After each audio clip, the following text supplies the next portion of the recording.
तुम्हाला जर समजा सर्दी खोकला असेल, सर्दीसाठी आणि खोकल्यासाठी काही औषध घ्यायची गरज नाही, पाया पडतो तुमच्या.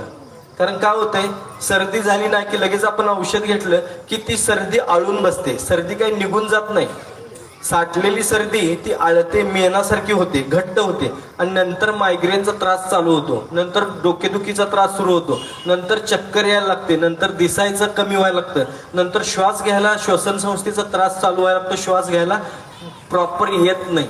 तर हे सगळे प्रॉब्लेम तुम्हाला नको असतील तर विनंती करतो, पाया पडतो सगळ्यांच्या, तुम्ही कुठल्याही प्रकारे सर्दीला औषध घेऊ नका. उलट येणारी सर्दी काढून टाका.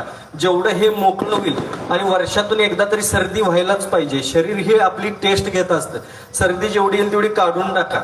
बघा, 3 दिवसात कुठलंही औषध घ्यायचं नाही.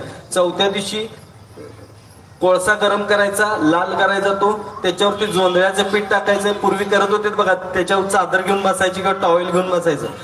एका दिवसामध्ये सर्दी काय, खोकल्याचा त्रास असेल, खोकला खूप आहे, तर लवंग आणि आलं पाण्यामध्ये टाकायचं, हे गरम करायचं, पाणी गाळून घ्यायचं, हे पाणी थोडं थोडं पित राहायचं. एका दिवसामध्ये खोकला गायब होतो, कफ निघून जातो, खोकला गायब होतो.